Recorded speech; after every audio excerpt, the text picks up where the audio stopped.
What is going on, YouTube? This is Jim back with another video live from LA. This is my third video on EA 2019, all their EA Play news and announcements, but I want to focus on my hot take.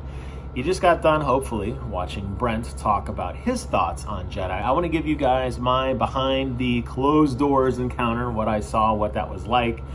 I've done a couple of these behind closed doors events in the past, and this was yet another one, and I want to tell you guys what I saw and what I thought about it. So how these typically work is they send you in a little tiny booth. You're not allowed to take any photos or anything like that. If you have a laptop or you want to take some sort of handwritten notes, you can, but it's very odd that it's sworn in some secrecy. Anyways, you go inside. This particular one, I went in with the What's Good game girls. That was kind of neat. They were sitting a little bit in front of me to the right. So it was interesting to watch them, kind of how the sausage is made, you know, them pulling out their notepads and taking notes and everything like that. And what we were told was we were going to watch a 25-minute extended trailer of the game. I'm sorry, not a trailer, gameplay. The guy was actually sitting, you know, up at the front. He was going to actually play through the game for us. So if you got to watch the actual press conference, you saw a snippet of the game. We got to see a lot of stuff prior to that. So our behind closed door trailer or gameplay experience, I guess, opened up with the main character walking through a swamp. And there were these AT-ATs that were covered in moss. And you have to swim along and then basically climb up the side of one of these AT-ATs that has all this moss on it. Slowly crawl up its leg and work your way around to the very top where there's a portal that he would jump into. So you got to see some of the platforming, very reminiscent of an Assassin's Creed type thing where you can climb on ledges and slowly work your way around. What was really cool though is it gave you a really good sense of scale, because as you're slowly climbing up the AT-AT, camera's slowly panning out, just making you feel very, very tiny. So I thought that was actually really cool. And a lot of these press conferences too, when the person is playing the game, when they do these behind the closed door things, they like to pan the camera very cinematically. So it very slowly pans around, and like when he was looking at an enemy, he would rotate the camera very slowly as if the main character was thinking like, should I attack here or should I attack? It was very almost staged, like very theatrical. So if you were playing this level on your own when you get this game, you're gonna blow through this in about 5 minutes, but they really milk it on these things, which I always thought was kind of funny. Anyways, character jumps inside, totally blown away by just the sense of scale. You jump inside the AT-AT, and now the sound effects are tinny and hollowy and echoey, and as the AT-AT's walking, the screen shaking, the character sliding back and forth, trying to hold on. As he's walking down, he's like putting his hand on the wall so he like doesn't fall over. There's cables and such dangling, and really gives you a great sense that you're inside this thing. Ultimately, you fight your way through a couple small groups of enemies that are inside, you know, working on the weapons and that sort of thing. You end up killing the pilot and co-pilot and taking command.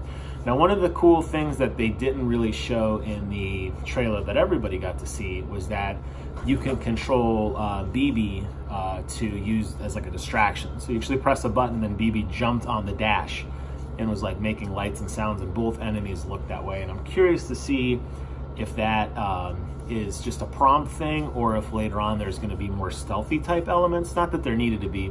Your character could just immediately pull out his lightsaber and just cut these two pilots in half like he did with the other 30 guys behind him that are dead in the back of the AT-AT. But it was interesting that the BB could be used in that way. So that was cool, and they didn't show that off, and I was like, okay, that's kind of neat. Anyways, then once you basically, your character takes control and you start shooting at all the other forces. So you're blowing up stockpiles of weapons, you're shooting down ships, you're shooting at other walkers, you're shooting at chicken walkers, you're shooting at the big boys, everything. And that was really, really cool. So it was kind of like a corridor shooter in a sense, but just walking very methodically, very slowly. My wife thought that the aiming seemed a little off. It seemed like it was a little slower than maybe it should have been. The only thing I could think is that the way the cannons are mounted, since the head rotates very, very slowly, that you kind of have to look at what you want to shoot at. We didn't have a lot of reticles, and another thing to keep in mind with a lot of these demo sessions is that the HUD is usually not completed at this point, so there wasn't really much on the way in terms of displaying, so we didn't see any crosshairs or bullet counts or anything like that, so we're just kind of guessing as what it's going to look like. Maybe the HUD would clean up some of those elements. It's kind of hard to say. Anyways, fiery battle ensues. Your vehicle gets destroyed, then you walk on foot. You ultimately meet up with Forrest Whitaker's character. He jumps on the dash, and you guys have a little conversation. And then that kind of leads into the demo that everybody got to see during the press conference. A couple things also that they injected in there as well, though. We got to see BB getting upgraded, which was really, really cool. So basically you go up to like a little crafting station and you can upgrade his abilities. So one of the abilities that he got was his overcharge ability, so he could plug into a wall and electrocute like overcharge a computer to move platforms and that sort of thing. And it really lends itself to that. Along the way, he's going to get upgraded significantly and get new capabilities. Like that distract thing, for example, I would suspect he'll get something where he can electrocute people, or he could shoot smoke out, or he can make zip lines or whatever. I'm not really entirely sure what they're doing with that, but it's very clear that he is definitely a companion that will be upgraded throughout the story. Additionally, your character, and they didn't show too much of it in the trailer, but when you do level up, it opens up this giant map. It looks kind of like Skyrim with all the constellations. Your character basically kneels, and it shows this giant platform in front of you. And it appears that you're going to walk, and slowly like walk and unlock skill points as you go along the way. So he unlocked a skill point that allowed him to progress further in the story. Everything you did netted you skill points, killing enemies, exploring, dialogues, that sort of thing. You slowly had this meter filling up. So it seems like they're going to drip feed you skill points throughout the game, probably force you to unlock some of them early on because they're important, like the one where he had to use this force power to create a bridge to walk across. So those kind of skill points are probably going to be like, hey, you have to get this in order to proceed. So kind of like maybe a tutorial in a sense. So talk about skill points. The other interesting thing was the dialogue system. And I'm not sure how much this plays into it or not, but again, they did not show this in the other, in the main trailer, but you actually have dialogue options. So when you're talking to two characters, you can answer differently. I don't know if there's any impact to it other than like you could be a nice guy or you could be a jerk. I'm not really sure how that plays out, but right before you begin the mission that everybody else saw, you're basically getting the last little bits of your ornaments together to march out, and two characters are talking to you and you can answer one of two ways. So I thought that was kind of neat. So maybe a little RPG light element in there. We'll have to wait and see. I know Assassin's Creed Odyssey did that very, very well. So maybe they plagiarized that and they're just going to give you some light dialogue options to kind of let you choose how you want to proceed in the story. I thought the combat was fluid. I thought the engine looked great. I thought the sound effects were phenomenal.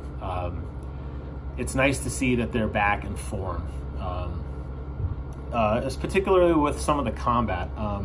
One really cool thing that the guy did in our playthrough was there's an ability where you can slow down time. And you can slow down time for everyone or just one character. And you can actually pause time as well. They vibrate and then you can like pull your arm down and they froze in place. So what this guy did was he waited till a stormtrooper was shooting at him. So you had this nice long laser beam of energy. He stopped time. He did a force grab.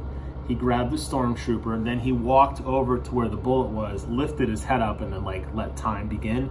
And basically he shot himself in a sense. I know that's going to be an achievement, right? But that was kind of cool, and it kind of gives you that sandboxy kind of gameplay mechanics that's going to allow you, I think, to kind of have some fun with combat. I feel like it's going to be a lot of Uncharted type, where you're going to basically walk down these very predetermined story corridors where there's not going to be a lot of exploration, and then it's going to open up into basically an arena sandbox like Uncharted or Halo or God of War or something, where we're going to flood you with enemies. There's a lot of really cool things. You could pick up a droid and throw them as an explosive. You could knock an enemy off a cliff. You could pull them. You could throw your lightsaber. You could slow down time, etc., etc. in these nice little confined fight boxes. And then, okay, now we're going to progress the story and you're going to go on to the next area. It's going to be back to a very linear corridor.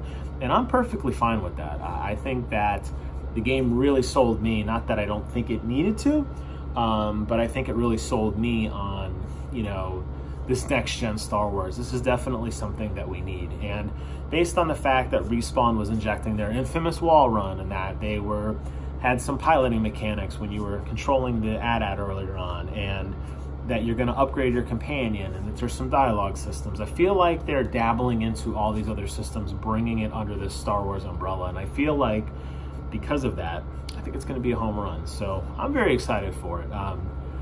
You got my reaction now, you got Brent's reaction. You can tell us which one you like better in the comments below. I want to thank you guys so much for watching.